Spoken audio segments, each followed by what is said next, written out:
संदेश काय? आज आपण कल्याण डोंबिवली महानगरपालिका त्याचबरोबर एज्युकेशन टुडे फाउंडेशन यांच्या संयुक्त विद्यमानाने हरित बप्पा फलित बप्पा या नावाच्या शाडूचे मातीपासून आपला गणपती बनवण्याची कार्यशाळा आपण घेतलेली आहे। याकरिता जवळजवळ 4000 विद्यार्थ्यांपेक्षा जास्त आणि 80 शाळांचा सहभाग या ठिकाणी झालेला आहे। याचा एकमात्र उद्देश असा आहे की इको फ्रेंडली गणपती या गणेशोत्सव करिता आपण प्रोत्साहन देऊया। त्याकरिता मातीपासून शाडूची मातीपासून गणपती बनवण्याची कार्यशाळा एक घ्यावी असा एक संकल्पना होती। आणि मूळतः विद्यार्थ्यांना जर आपण हे शिकवलं आणि त्यांच्या मनात ती भावना रुजवली तर तेही गणपती मातीचेच बनवून घरात स्थापना करणार आणि पुढे जाऊनही आपल्या आई वडिलांना आपले कुटुंबियांना ते सांगणार।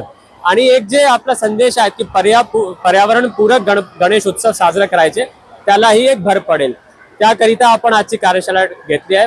मनापासून आनंद होत आहे की 4000 पेक्षा जास्त विद्यार्थ्यांनी सहभाग नोंदवलेला आहे। शिक्षक, मुख्याध्यापक, मनपाची शाळापासून खाजगी शाळा, फाउंडेशन्स, मीडिया पर्सन्स सगळ्यांनी याच्यामध्ये सहभाग नोंदवलेला आहे। विशेष करून आपण एक वर्ल्ड रेकॉर्ड करण्याचाही प्रयत्न करतोय।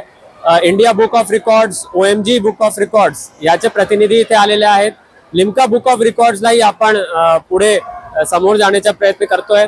नक्कीच त्या तिन्ही चारही रेकॉर्डमध्येही आपला महानगरपालिका आणि सगळ्या शाळांची नोंद होईल अशी या ठिकाणी मला खात्री आहे।